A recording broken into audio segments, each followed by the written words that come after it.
Good afternoon सगळ्यांना. आता बघा CTET ची नोटिफिकेशन आलेली आहे. आता खूप मुलं TETचा अभ्यास करत आहेत. काही मुलांनी तर TETचा अभ्यासाला सुरुवात पण केली नाही.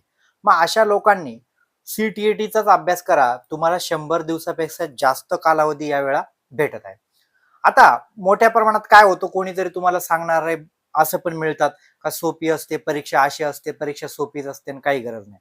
मग तुम्हाला एक लक्षात आलं असेल, CTET परीक्षा जर एवढी सोपी आहे तर विद्यार्थी नापास का होतात आणि काही विद्यार्थी पास का होतात, याच्या मागील पण कारण समजून घ्या. कारण हा पेपर जास्त उपयोजनात्मक असतो हे तर तुम्हाला जाणवलं असेल. पण आता यांनी काय केलं, अभ्यासक्रमामध्ये अशा काही बाबी दिल्या म्हणजे जेणेकरून कठीण प्रश्न विचारायला सुरुवात केली. मराठी अध्यापनशास्त्र आणि हिंदी अध्यापनशास्त्र याच्यामध्ये मार्क तुम्हाला कमी येतात. याच्या मागील कारण म्हणजे काय, आता अध्यापन पद्धतींची वाढ झालेली आहे.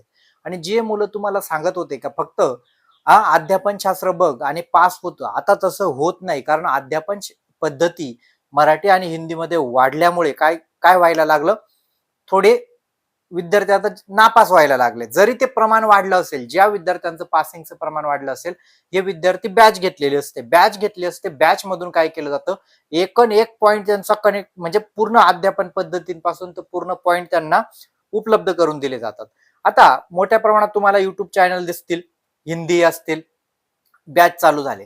आता बॅच चालू जातात, मग आपण काय म्हणतो, यार इकडे एवढी फी आहे, तिकडे तेवढी फी आहे आणि मग इकडे तर कमी फी आहे. मग आपल्या लोकांना ती सवय आहे, कमी फी असेल तर मग चांगलं नसेल आणि जो जास्त 3-4 हजार रुपये फी घेत असेल मग खूप चांगलं देत असेल, असा पण एक आपल्या लोकांचा एक गैरसमज होऊन जातो. पण एक तुम्हाला एक सांगतो, बॅच लावणं म्हणजे फक्त पास झाला असं होत नाही. तर तुम्हाला माहिती आहे, आपल्या बॅचचं एक वैशिष्ट्य आहे, आपल्या बॅचचा एक स्वतंत्र ग्रुप तयार केला जातो आणि या ग्रुपवर दररोज तुमच्या समस्या त्याचं डिस्कस होत राहतं. माझ्याकडे ज्या पण विद्यार्थ्यांनी आधी पण बॅच लावलेली आहे, आधी पण बॅच लावलेली आहे, त्या विद्यार्थ्यांना फक्त एक वेळा तुम्ही विचारू शकतात, कसं एक वेळा तुम्ही कॉल केला किंवा SMS केला, सरांनी रिप्लाय दिला का नाही. सगळ्यात महत्वाचं काय असतं, या CTET परीक्षेमध्ये मोठ्या प्रमाणात उपयोजनात्मक प्रश्न असतात. काय असतात, उपयोजनात्मक प्रश्न असतात. आणि हे सोडवण्यासाठी कधी कधी काय करायला लागतं, आपल्याला प्रत्यक्ष शिक्षकाशी संपर्क सुद्धा साधणं गरजेचं असतं. कारण एखादा पॉइंट असेल, एखादा शास्त्रज्ञ असेल, तो तुम्हाला समजत नसेल तर मग शिक्षकाशी पण तुम्हाला बोललं पाहिजे ना. सगळ्याच गोष्टी लाईव्ह क्लासमध्ये नाही सक्सेस होत. सगळ्याच गोष्टी आपण लाईव्ह क्लास बघितला आणि सगळ्यांची उत्तरं लाईव्ह क्लासमध्येच भेटेल असं कधीच होणार नाही. कारण लाईव्ह क्लासमध्ये कोणाकोणाच्या कमेंट तुम्ही वाचणार, एखाद्या विद्यार्थ्याच्या. मग त्यामुळे काय होतं, अशा ठिकाणी बॅच घ्या का जेणेकरून आपला कॉल रिसिव्ह केला जाईल. नाहीतर तुम्ही बघा इतर ठिकाणी फक्त काय करून घेतात, बॅच ऍड केली म्हणजे तुम्ही फोन पे केले, एकदा बॅच ऍड झाली, नंतर ते तुमचा कधीच कॉल उचलत नाही, कधीच तुमचा SMS पण बघत नाही. मग असं तुम्हाला चालणार आहे का, तर अजिबात नाही. आपलं कारण काय असतं, आपण बॅच का लावतो, का आपल्याला ज्या समस्या निर्माण झालेल्या आहेत या समस्यांचं समाधान मला मिळालं पाहिजे. आता बघा फॉर्म भरणं चालू झालेलं आहे. आता फॉर्म भरणं तुम्ही लँग्वेज मराठी आणि हिंदी घ्या. काही सांगतात का इंग्रजीच घेतलं पाहिजे, असं काही कंपल्सरी नाही. तुम्ही पहिली भाषा मराठी घ्या, दुसरी हिंदी घ्या. पण आतापासून बॅच लावा. तुम्हाला आपला मोबाईल नंबर कमेंट बॉक्स मध्ये उपलब्ध आहे. बॅच बद्दल सर्व माहिती आहे. व्हॉट्सअपची ग्रुप सुद्धा, व्हॉट्सअप ग्रुपची लिंक सुद्धा कमेंट बॉक्स मध्ये उपलब्ध करून देण्यात आलेली आहे.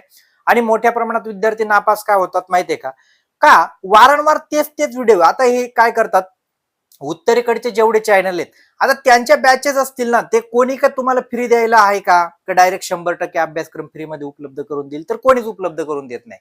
मग तुम्ही काय करतात, तेच प्रश्न वारंवार वारंवार वारंवार तेच प्रश्न बघतात. इथे म्हणतात मला 30 पैकी 26 आले, 27 आले. ज्या वेळा तुम्ही पेपराला जातात, ज्या वेळा मराठीमध्ये समजून घेत नाही, त्यावेळा तुमचा स्कोर कमी येतो. याला कारण असतं, मराठीमध्ये अर्थ समजून घेणं फार महत्वाचं असतं.